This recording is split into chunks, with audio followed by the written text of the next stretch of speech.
Fala, meus amigos, estamos começando aqui mais um vídeo do canal. Enquanto eu sigo aturando esse lixo aqui, essa bosta dessa situação absurda, essa nojeira interminável, eu vou fazendo aqui os vídeos do YouTube, tá?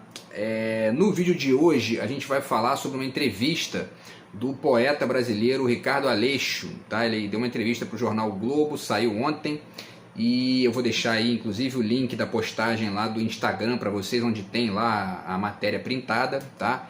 E ele fala sobre a poesia brasileira atual, mas ao mesmo tempo ele faz várias reflexões ali sobre os neo-identitarismos, né, do mundo atual e da cena brasileira também, e sobre política, tá? Então a gente vai tentar falar um pouquinho sobre isso aqui a partir dessa entrevista que o Ricardo Aleixo deu lá para o jornal Globo, tá? E aí eu intitulei, né, o vídeo de hoje: os neo-identitários estão poluindo a qualidade da literatura e da política? É uma questão para a gente pensar, porque existe muita coisa aí nesse sentido. E eu, antes ainda de começar aqui, né, a ler uns trechos da entrevista dele para vocês, para a gente fazer uma reflexão e um diálogo aqui com a entrevista, vale falar duas coisinhas rápidas aqui. A primeira tem a ver com um exemplo claro disso na política atual, que foi essa reivindicação aí de muita gente de que o ministro do STF tinha que ser uma mulher negra, porque isso ia ampliar a representatividade, ampliar ali, né, enfim, a visibilidade, né, das pessoas negras, afro-brasileiras, afrodescendentes e tudo mais. Eu me posicionei contra isso, não que eu não goste da ideia, né? Eu inclusive escrevi isso numa das respostas lá que eu fiz num diálogo lá. Eu acho que seria ótimo se a gente tivesse uma mulher negra com o perfil do Flávio Dino, com a capacidade do Flávio Dino e com um ponto-chave aí, né? Com a confiança do Lula. Essa é a grande questão para esse momento que a gente está vivendo no Brasil agora. Por quê? Porque não se trata apenas de colocar um ministro no STF, se trata de colocar alguém ali que tenha compromisso com a democracia, enfim, com a filosofia, com o direito de maneira mais ampla, e não alguém terrivelmente evangélico, terrivelmente ditador, né, enfim, ou terrivelmente golpista, né? A gente já teve a experiência aí do Joaquim Barbosa, que não foi uma boa experiência. Então, assim, e aí vale uma crítica a essa gente que fica ali vomitando bobagem, porque a gente nunca teve, porque blá blá blá. A realidade é diferente disso aí. A realidade é a seguinte, a realidade mais ampla, né? Se você tá cheio de negro e de gay e de mulher de direita, conservadores, violentos, né? Isso não garante ali uma pureza de alma e uma inteligência de projeto que estaria essencialmente conectada com a cor, ou com a sexualidade, ou com o diabo que seja. Não está. Então o mais importante não é colocar alguém que seja negro, gay ou mulher ou qualquer outra representatividade no STF. O importante é a pessoa ter uma perspectiva democrática, uma perspectiva republicana e entender as diferenças entre esquerda e direita no Brasil. Evidentemente que o Flávio Dino não vai dizer isso, porque essa questão ainda é um tabu, né? Muita gente fica dizendo aí que não, porque não pode politizar o STF. Isso é uma expressão assim idiota de quem não estuda, né? Política está em tudo, não tem como ficar numa posição em cima do muro, não existe isso. Ele vai votar leis ali, ele vai enfim, ele vai aprovar ou reprovar projetos progressistas ou conservadores. Então isso não existe, não existe. A política está em tudo, tá? Então essa ânsia neo-identitária ali pode piorar, pode trazer problemas para a gente, para os próprios negros, para as próprias mulheres, para os próprios gays, etc. Tá? O Lula, a primeira coisa que ele fez foi aprovar uma lei aí quando ele entrou, equiparando o salário entre homens e mulheres. As mulheres bolsonaristas ganharam com isso, né? Então quer dizer, né? Mas elas não vão admitir. Por quê? Porque elas são direitas, são conservadoras, etc, etc, etc. Tá? A segunda questão que eu levanto aqui ainda antes de entrar no texto do Ricardo Aleixo tem a ver com a literatura, né? A gente tem tido uma tendência nos últimos prêmios Nobel, por exemplo, e também nos prêmios locais, né, do Brasil, o Jabuti, o Prêmio São Paulo, etc. e tal,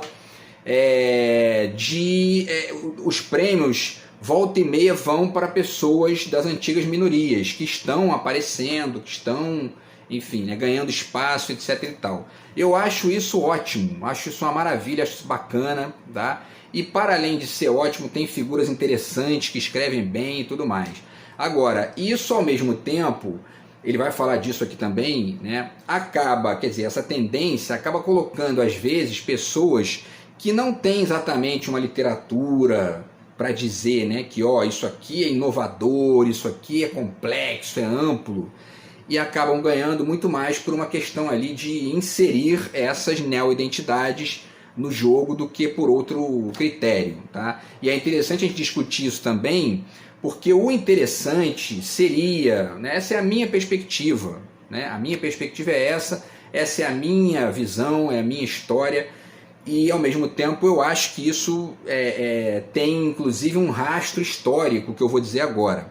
Você vê que as culturas periféricas que começaram a ganhar realmente peso no jogo literário, no jogo, enfim, né, da linguagem, etc e tal, são aquelas que, a partir de sua posição periférica, estabeleceram um entrecruzamento dialético e, ao mesmo tempo, ali, enfim, criativo, o nome que se queira dar, com a linguagem mais cosmopolita, mais pós-moderna, se é que a gente pode chamar assim também, né? E mais complexa, mais ampla, tá? Que é a linguagem dos autores de ponta, aqueles que estão realmente produzindo de maneira inovadora, né? E tudo mais, tá? Então, quer dizer, o exemplo mais evidente, né, para mim, o exemplo, né, que me surge aqui de maneira mais rápida na cabeça é o Mia Couto, né? Tá aqui o Mia Couto, Cada Homem é uma Raça, tá aqui, inclusive esse título é uma crítica, né, que se faz até aos neo-identitários.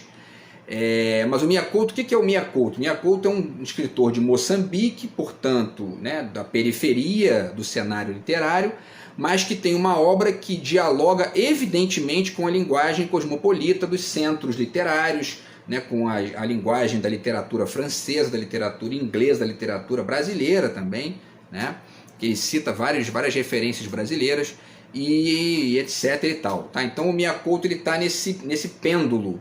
Ele é uma figura da periferia, né, mas ele está em diálogo com a literatura de ponta. Então, quer dizer, esse é o ponto mais... É o ideal na minha concepção, tá? E na de muita gente também aqui, inclusive alguns trechos do Ricardo Aleixo demonstram que ele pensa parecido. Tá? Antes eu deixo para vocês já aqui também, mais uma vez aqui o meu livro de poemas, está aqui, né, do outro lado de cá.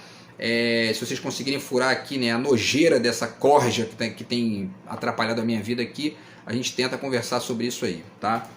Bom, pessoal, então vamos falar um pouquinho sobre a entrevista do Ricardo Aleixo, tá? O título é Poesia Brasileira é Acomodada e Conservadora, e ele tá na Flip, né? Também tem isso, tá? E eu já também mostro para vocês mais uma vez aqui, tá? Esse livro aqui foi o livro da Flip de 2022, do ano passado, tá? E tem um poema meu aqui, que eu fiquei entre as menções honrosas aí da Flip, tá? Gostaria muito de estar lá também, na verdade, mas infelizmente da situação que eu estou vivendo, né, está impossível, tá? Mas enfim, ele está lá na Flip e eu tenho aqui, eu não tenho nenhum livro do Ricardo Aleixo, mas tenho 2 livros aqui nos quais ele aparece, né, que são coletâneas, né? Tem essa coletânea aqui, Roteiro da Poesia Brasileira dos anos 90, ele está aqui junto com muita gente boa aí, da poesia recente no Brasil, tá? E também esse outro trabalhinho aqui, que é o Traçados de Versos, uma antologia de poesia contemporânea. Também tem poemas dele aqui, e enfim, é um cara que eu gostei de ler, tem coisas boas aí. E outro dia, inclusive, eu fiz uma crítica lá no Instagram, falando sobre parece que a Folha de São Paulo fez uma manchete, dizendo que ele tinha criticado a teoria, dizendo que teoria era uma coisa menos importante do que a poesia concreta, e aí eu critiquei isso, aí veio alguém dizer para mim que na verdade era mentira da Folha, que na verdade eles tinham se enganado ali, eu tinha um errado, e aí, bom, então, né, tá corrigido aí, porque se a manchete fosse aquela mesmo, tinha que fazer uma ponderação a esse respeito. Mas enfim, vamos lá, pessoal. Então, a entrevista diz assim, né, atração de hoje na Flip, autor e pesquisador Ricardo Aleixo critica a produção contemporânea e contesta escritas que reivindicam identidades. Tá? Então ele está criticando aí esses escritores que ficam, né, como se a literatura fosse o lugar único e exclusivamente de afirmar uma identidade específica como algo absoluto e único, né? Então aí o texto, né, vai falando, entre os 44 autores convidados desta 21ª Flip, há 19 poetas. Pelo menos nos números o gênero nunca foi tão prestigiado no maior evento de literatura do país, mas o fato é visto com cautela pelo poeta, artista intermídio e pesquisador Ricardo Aleixo, 63 anos, um dos convidados da programação oficial, que fala hoje às 12 horas, ontem, né, ao lado de André Valias e Simone Homem de Melo, na mesa Sou um Canal, dedicada a Augusto de Campos. Aleixo critica um foco exclusivo na identidade e no pertencimento em muitas áreas da produção poética brasileira contemporânea, que estaria deixando questões formais em segundo plano.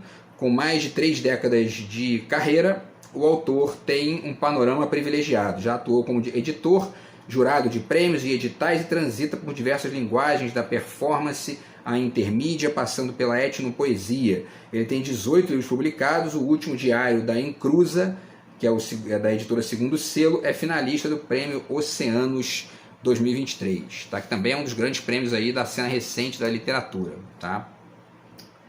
Então as perguntas são as seguintes, vamos lá. A primeira é a seguinte, o alto número de poetas na Flip mostra fortalecimento editorial do gênero?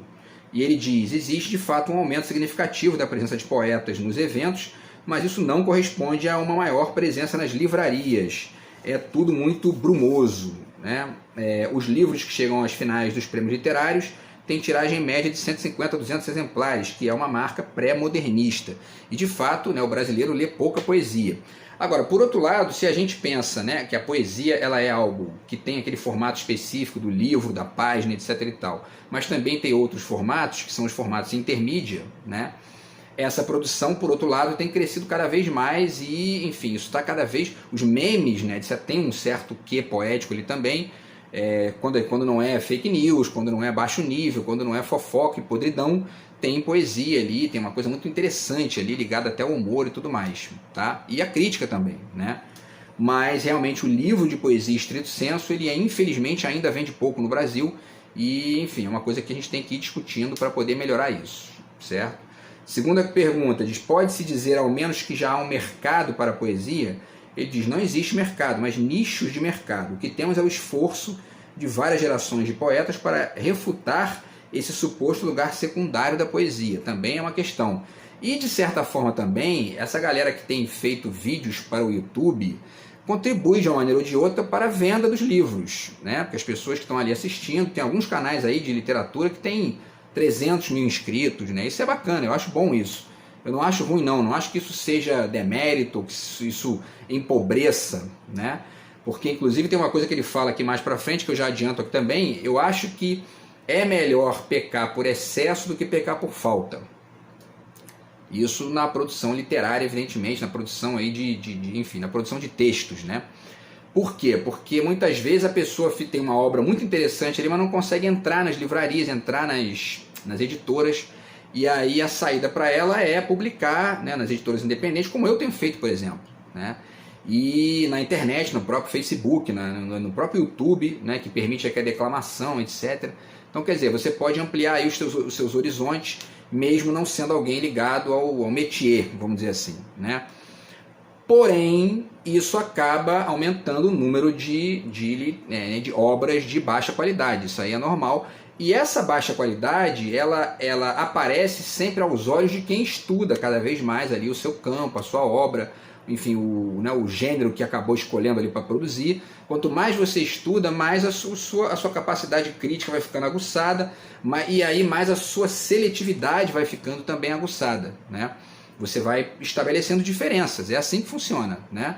Se você não estuda nada, você vai só escrevendo ali, você não entende muito bem que, né, enfim, um Ferreira Goulart é radicalmente diferente de um cara que escreve ali batatinha quando nasce no Facebook, né? Mas eu acho legal que todo mundo publique por essas questões, né? Porque é melhor pecar por excesso que por falta, e aí a seleção vai sendo feita por todo mundo, né? Isso é interessante de pensar, pelos leitores, pelos críticos, pelas próprias pessoas que estudam também. Tem livros publicados a esse respeito aí, tá? e tudo mais. Tá, pessoal? Vamos lá então, né?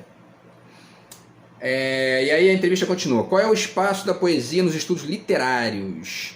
Ele diz: a poesia não conquistou um espaço que possa ser chamado de generoso. Ela ainda é estudada como sintoma de alguma coisa, como efeito, né, de alguma coisa. Eu prefiro a palavra efeito, porque essa palavrinha sintoma está poluída por esses psi, então eu estou fora disso, entendeu?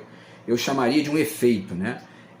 Ela ainda é estudada como efeito de alguma coisa, ou o que é pior ainda, como uma possível cura para outras coisas. De linguagem ninguém fala, né? É um pouco isso também, quer dizer, essa onda motivacional, de terapia, né, como se isso fosse uma coisa assim para curar, né?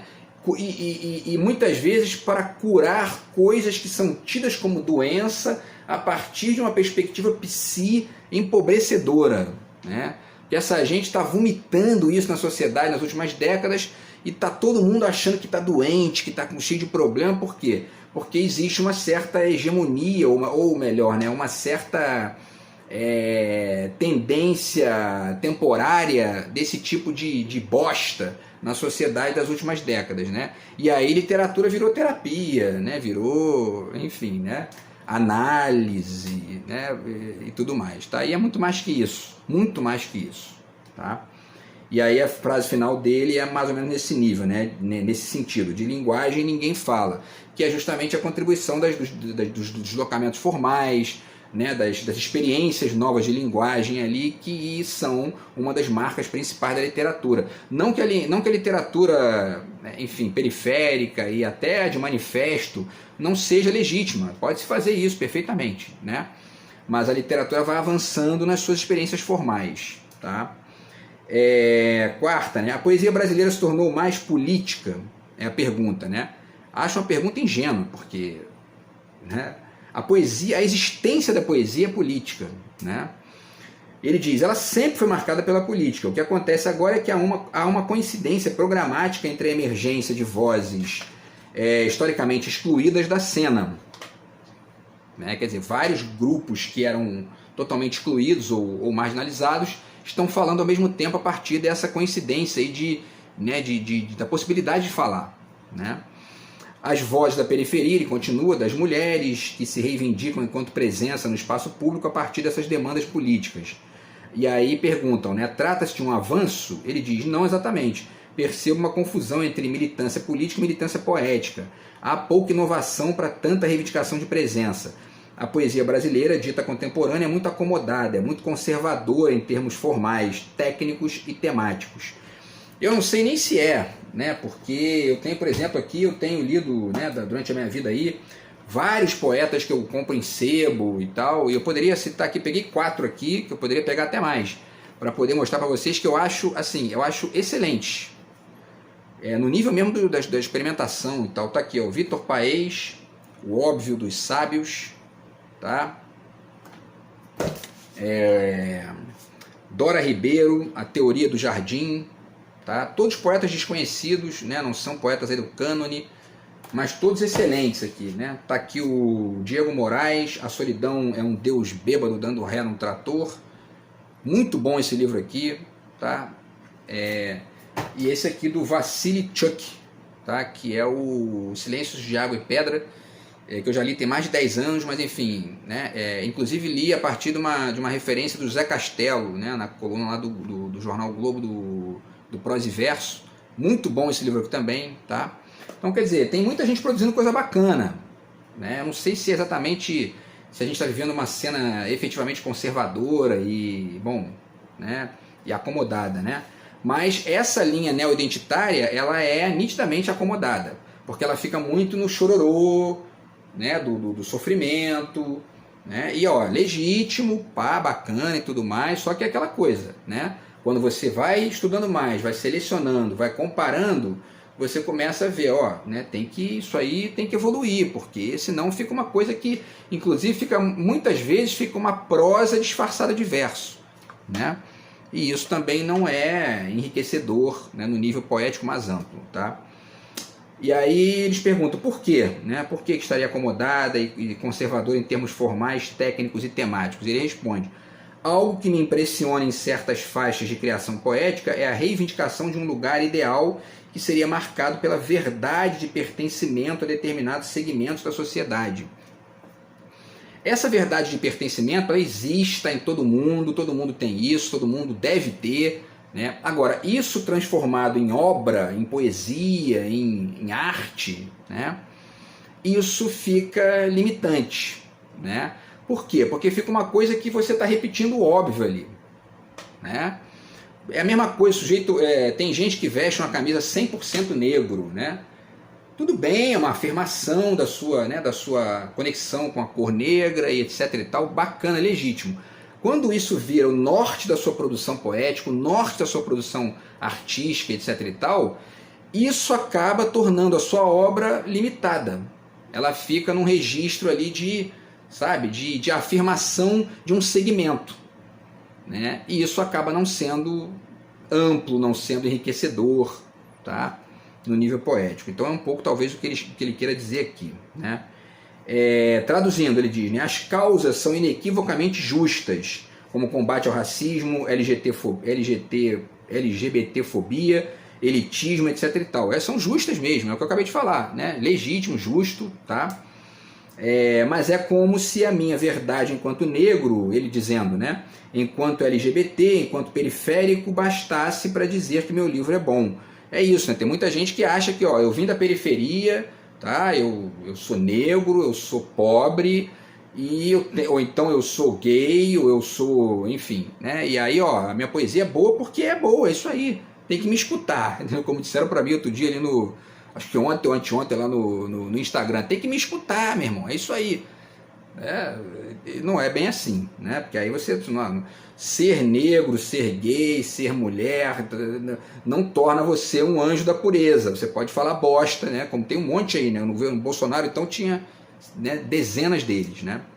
Ele continua, tá? E aí ele diz, então há uma recusa a um pertencimento mais geral e até cósmico, eu diria, que é realmente essa parte cosmopolita da coisa, né? Que é você, enfim, porque a experimentação da linguagem, o estudo cada vez mais amplo ali da sua, né, da produção artística da humanidade, vai te colocando em contato com as diferenças culturais.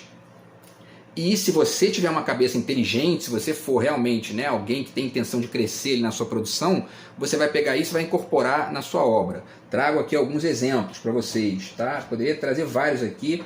Tá aqui a obra do Gonçalo Tavares, tá? Que é um escritor que escreve em português, mas ele é angolano, tá? Então tá aqui, certo? É um livro de poemas dele, né? Esse aqui é um livro da Yu Xuanji, que é uma poetisa chinesa lá do século IX, né? Então, quer dizer, tá? Tentando entrar em contato com a diferença, com as culturas diferentes, com as perspectivas diferentes, com as estéticas diferentes e incorporando isso para a obra.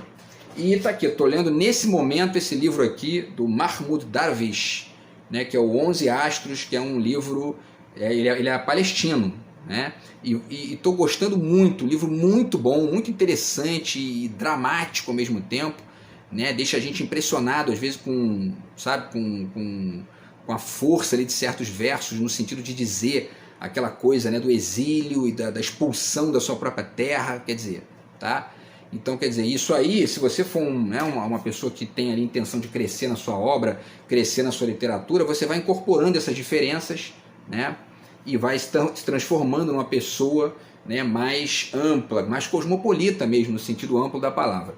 Agora, deixo aqui mais uma vez a ponderação do próprio Mia Couto, tá aqui, senão a gente fica aí neoliberal, né? Os neoliberais são aqueles que esqueceram da própria terra, né? Eles são cosmopolitas, e também são cosmopolitas de baixo nível, né? Porque são a maioria baba-ovo dos Estados Unidos, entendeu?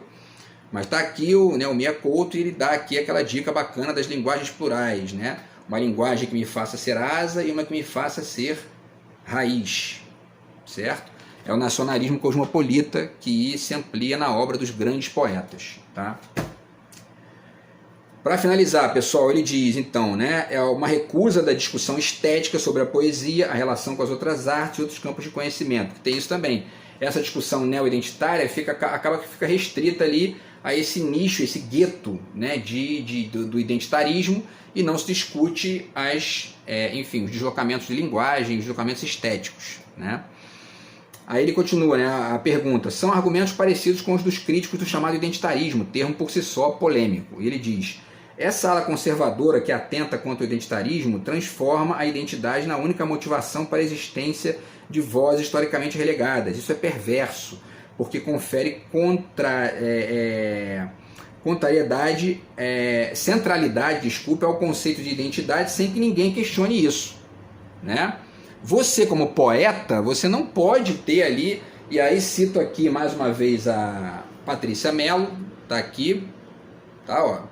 A Patrícia Mello, ela critica muito essa coisa do lugar de fala, né, que seria uma centralidade da identidade, que na literatura não faz sentido, né? Não tem a menor, né? E eu estou aturando aqui, na minha vida, neo-identitários medíocres, pobres, patéticos e criminosos, vomitando lixo identitário na minha vida, assim, neo-identitário, ressentido, medíocre, pobre, uma gente por ser assim, como eu estou descrevendo aqui, são radicalmente violentos, assim, são violentos a um nível de crime, certo?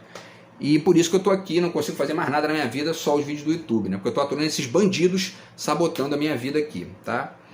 Então, continuando, né? Ele diz: isso é perverso porque confere centralidade ao conceito de identidade sem que ninguém questione isso. Serei sempre a favor da inserção de novas vozes, novas dicções, novas escritas. Só acho que o pertencimento não basta. E não basta mesmo. É preciso ter uma linguagem de raiz e uma de asa. Senão você fica igual essa gentinha medíocre, perversa, pobre, pequena e violenta, né? E aí, para finalizar, né, você não reivindica uma identidade? Ele diz: na minha obra não há reivindicação de identidade, porque já fui definido de forma prévia, independentemente de eu querer ser negro ou não. É assim que sou visto pelo policial, pelo caixa do banco, pelo garçom, pelo sistema literário, né? Lidar com o conceito de identidade para mim é torná-lo problemático, caminhar com ele de modo como eu quiser e lutar para não ser lido a partir desse conceito que não serve para nada. O que me interessa é a constelação da sociedade brasileira em seus fundamentos humanos. É na forma como ela se organiza que está a perversidade. E é isso aí, né? É o que eu estou sofrendo agora, assim, perverso orientando ingênuos a me atacar aqui todo dia, né? E para finalizar, né, pergunta: já chegou a ser hostilizado por seus posicionamentos nessa área? E ele diz: eu me encontro no maior momento de visibilidade e audibilidade do meu trabalho. E ainda assim nas redes sociais não se vê nada que confirme esse bordão: representatividade importa, né? Ela importa desde que legitimada pelas instâncias políticas do movimento social negro ou de qualquer outro movimento. Outro dia encontrei um artigo de mais de 20 anos em que a autora chamava a minha recusa de ser identificado completamente como negro como uma ilusão semiótica da soberania. Eu sou mal visto dos dois lados, né? Ele finaliza. Então, assim, o que ele quer dizer com isso? Né? Que existe uma crítica às pessoas que não se identificam com uma identidade fixa como sendo, isso aí é uma ilusão de soberania, como se você não fizesse parte, como se você não tivesse que fazer parte obrigatoriamente de um segmento específico, né? Nada contra, como eu falei aqui, você se vincular a um segmento específico e repetir aquilo pro resto da vida, bacana. Se você pretende fazer arte, pretende fazer literatura, poesia especialmente, isso vai ser empobrecedor, né? Fora dali é a escolha pessoal de cada um. Inclusive eu não estou tendo nem condição de ter a minha aqui, porque eu estou lidando com bandidos que estão sabotando a minha vida pessoal aqui, né? Mas na obra poética, se você fica um neo-identitário, reduzido a essa coisa da cor, ou a coisa da sexualidade, ou a coisa da própria nacionalidade, né? Se você não tenta achar uma posição mais nacional cosmopolita na sua obra, você fica, enfim, você perde, né? E às vezes, quando eu estou dizendo aqui uma posição nacional cosmopolita, dentro desse âmbito aqui, cabem inclusive as posições inovadoras que nem tem nome ainda, que eu nem tenho condição de nomear, né? Porque ninguém tem, não apareceram ainda, né? Mas o fato é que essa posição estrita, ali, identitária, na poesia, na produção artística, na literatura, ela empobrece. Beleza, pessoal? Então não tinha mais coisa para falar aqui, mas a gente deixa aí pro próximo vídeo, porque volta e meia tem que ter sempre 2 minutinhos para vomitar o lixo dessa gentalha aqui e a gente vai perdendo tempo, tá bom? Mas a gente se fala no próximo vídeo do canal, beleza? Grande abraço aí, tamo junto, fui.